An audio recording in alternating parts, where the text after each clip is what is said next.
The alien child rejected all medicine until a human mechanic offered her water. When science failed. The dying station. The orbital station Meridian 7 was dying, and everyone knew it. Not from structural failure or system collapse, those problems could be fixed. No, Meridian 7 was dying because its children had stopped drinking. The station housed over 15,000 Vorlani, a species of crystalline beings whose bodies shimmered with internal light. Beautiful, ancient, and proud, the Vorlani had built Meridian 7 as a trade hub connecting 12 star systems. For 3 generations it had thrived. Then the children started refusing water.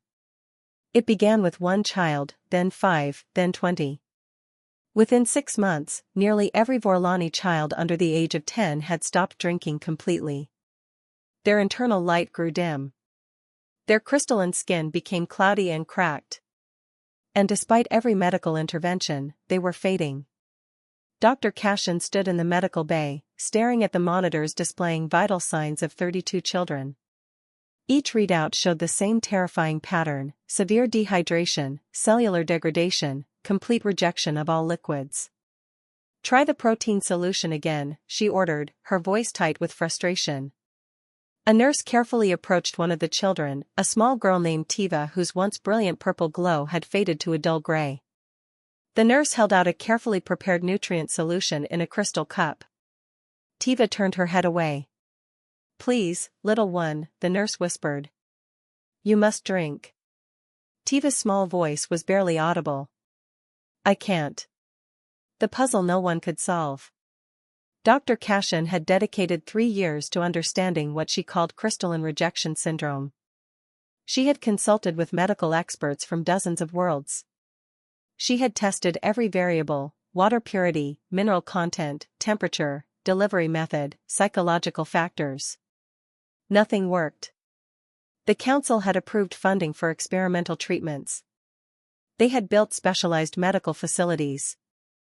They had even brought in telepaths to try reaching the children on a mental level.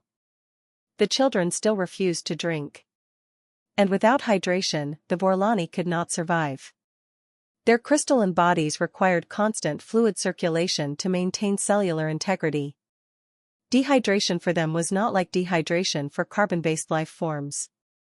It was a cascade failure that ended in the body literally crumbling to dust. Dr. Cashin rubbed her tired eyes. She had not slept properly in weeks. None of the medical staff had. "Doctor," a voice called from the doorway. She turned to see Counselor Vren, a tall Vorlani whose body still glowed with the healthy amber light of middle age. His expression was grave. "The council is demanding an update," he said quietly. 3 more children were admitted this morning. The parents are losing faith. "Tell the council I am doing everything I can," Dr. Cashin replied, hearing the edge in her own voice. "That is what you told them last month. And it is still true." Vren stepped closer, lowering his voice. "Cashin, they are talking about evacuation. About sending the children to other stations, other worlds, hoping different environments might help." "We have already tried that," Dr. Cashin said.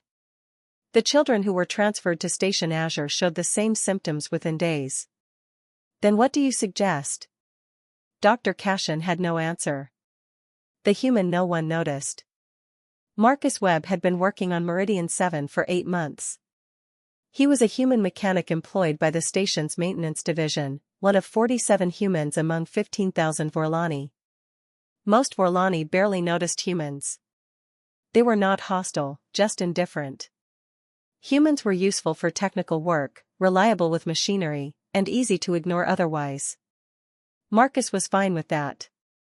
He kept his head down, did his job, and sent most of his paycheck back to Earth where his mother was battling medical bills that never seemed to end. He worked in the lower engineering decks, maintaining the water filtration systems that kept the station's massive reservoirs clean. It was lonely work, but Marcus had always preferred machines to people. Machines made sense. They had problems with clear solutions. On the morning everything changed, Marcus was performing routine maintenance on filter array 7 when he heard crying. He stopped, wrench in hand, listening. The sound came again, a soft, broken sobbing that seemed to echo through the service corridor. Marcus followed the sound until he found a small Vorlani child sitting alone in an alcove near the filtration access port. She was tiny, her crystalline body barely the size of a human toddler, and her internal light flickered weakly like a dying candle. Marcus recognized her immediately. Tiva. He had seen her in the medical bay once when he'd been called to fix a broken monitor. She had looked sick then. Now she looked like she might shatter at any moment. "Hey," Marcus said softly, kneeling down a few feet away. "You okay?"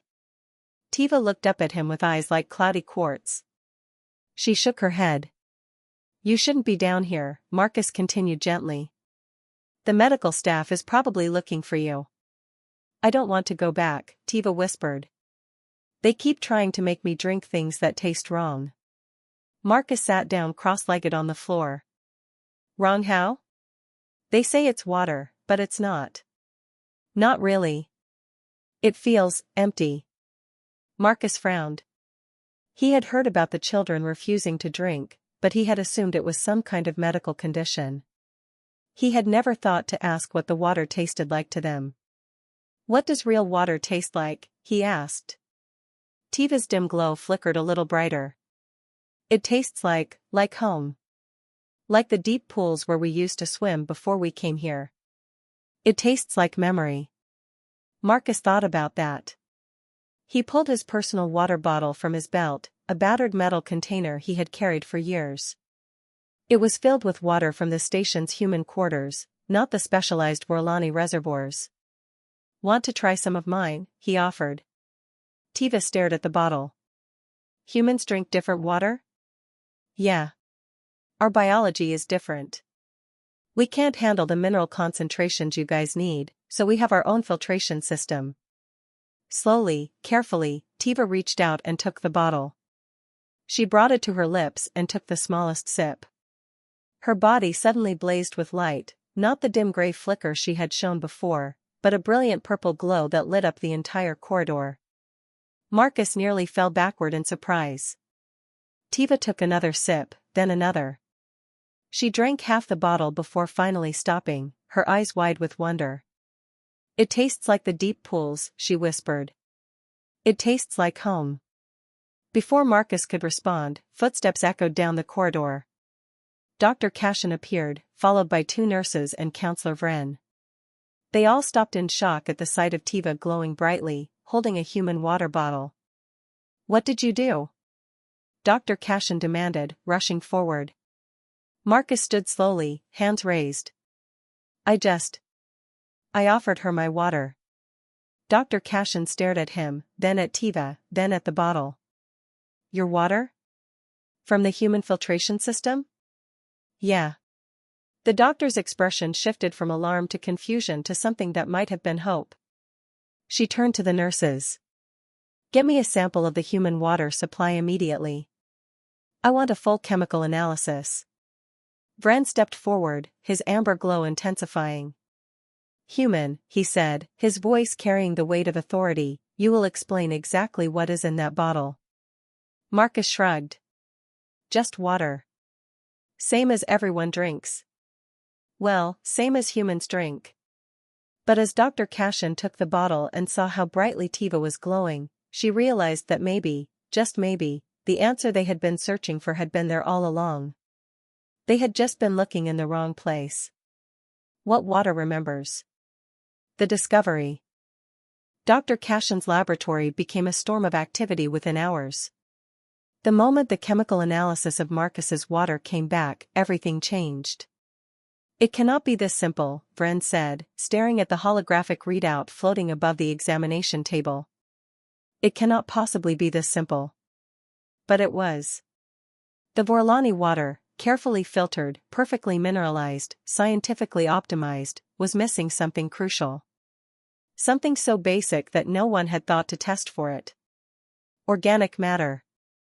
Not contamination. Not impurities. But the microscopic traces of life that existed in natural water sources, bacteria, algae, minerals that carried the chemical signature of living ecosystems. The Vorlani filtration systems had been too efficient. In their quest for perfect purity, they had created water that was chemically perfect but biologically dead. Human water, by contrast, was filtered to remove pathogens but still contained traces of organic compounds. It was Messier by Vorlani standards. But to the children, whose bodies had evolved in the living pools of their home world, it tasted right. It tasted like home. How did we miss this? Dr. Cashin asked, her voice hollow with disbelief. Marcus, who had been standing awkwardly in the corner while scientists rushed around him, finally spoke up. Maybe you were looking too hard. Everyone turned to stare at him. He shrugged. You're all brilliant people. You were analyzing molecular structures and biological processes and complex medical theories. But sometimes the problem is not complicated. Sometimes kids just want something that feels familiar. The test. Within 48 hours, every affected child on Meridian 7 was offered water from the human filtration system. The results were immediate and undeniable. Children who had refused to drink for months accepted the water without hesitation. Their internal lights brightened. Their crystalline skin began to heal. Their vital signs stabilized. By the end of the week, not a single child remained in critical condition.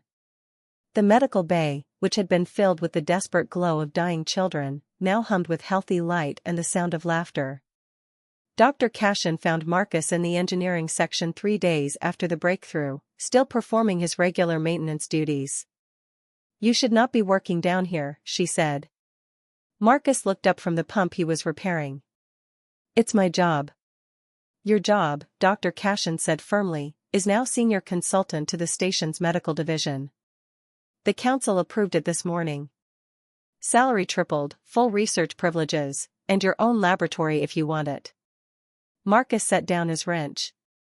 I'm not a scientist. No, Dr. Cashin agreed. You are something more valuable. You are someone who sees what we do not. She sat down beside him on the metal grating. Do you know why we missed it, Marcus? Why dozens of brilliant minds failed to solve a problem that you solved with a water bottle? Marcus shook his head. Because we forgot to be simple, Dr. Cashin said. We forgot that sometimes the most sophisticated solution is not the correct one. We forgot that life is messy and complicated and full of things that cannot be measured in laboratories. She looked at him. You remembered. Marcus was quiet for a long moment. Then he said, my mom used to tell me that when I was little, I wouldn't eat anything except her homemade bread. Not because other food wasn't nutritious. Not because I was allergic to anything. But because her bread tasted like safety. Like love. Like home. He smiled slightly. I guess Tiva and the other kids were the same way. They didn't need perfect water. They needed water that felt like it came from somewhere that cared about them. Dr. Cashin felt something tighten in her chest. We were so focused on saving them that we forgot to simply be with them. Yeah, Marcus said. That happens a lot. The return home. 6 months later, Meridian 7 had been transformed. The water filtration systems were redesigned to include biological components, carefully managed ecosystems that added organic complexity to the water without compromising safety. The medical bay was converted into a family center where Vorlani elders taught children about their homeworld's pools and traditions. And every reservoir on the station now carried a small plaque with a simple message, in memory of what water remembers. Marcus never took the laboratory position. He stayed in engineering, maintaining the systems that kept the water flowing. But he visited the children regularly, and they always brightened when they saw him. Tiva, now healthy and glowing with vibrant purple light, became his shadow. She followed him through the corridors, asking questions about machinery and Earth and what it was like to live so far from home. Do you miss your planet? She asked him one day. Marcus thought about his mother, about the blue skies he hadn't seen in 2 years, about grass and rain and all the messy, complicated beauty of Earth. Yeah, he admitted. Every day. But you stayed here, Tiva said. To help us. Marcus smiled. Someone had to share their water. The council offered Marcus a permanent position on Meridian 7 with citizenship status and privileges reserved for Vorlani families. He accepted, sending enough money back to Earth to finally clear his mother's medical debt. And on the day the last child was declared fully healthy, Councillor Vren held a ceremony in the station's Great Hall. "We built this station with the best technology our civilization could create," Vren announced to the gathered crowd. "We believed that perfection was achieved through precision, through control, through the elimination of all uncertainty." He looked at Marcus. "But a human mechanic taught us that life is not perfection. Life is messy. Life is memory. Life is connection." He raised a crystal cup filled with water to Marcus Webb, who reminded us that sometimes the answer we seek is not in our laboratories or our councils or our expertise. Sometimes it is in the simple act of sharing what we have with those who need it. The entire hall erupted in light as thousands of Vorlani glowed in unison, a tribute of luminescence that made Marcus's eyes sting. Later, when the ceremony was over and the crowds had dispersed, Marcus stood alone on the observation deck, looking out at the stars. Tiva found him there. "Marcus," she said quietly. He turned. "Hey, kiddo." "Thank you," she said. "For the water. For staying. For everything." Marcus knelt down so they were eye level. "You know what I learned from you guys?" Tiva shook her head. "That home is not a place," Marcus said. "It is a feeling. And sometimes the bravest thing we can do is help someone else feel at home, even when we are far from our own." Tiva's glow intensified. Then she did something no Vorlani had ever done before. She hugged him. Her crystalline body was cool against his skin, and her light was so bright he had to close his eyes. But he hugged her back, and in that moment, Marcus understood something profound. He had come to Meridian 7 looking for a job. He had found a purpose. And in the end, that made all the difference.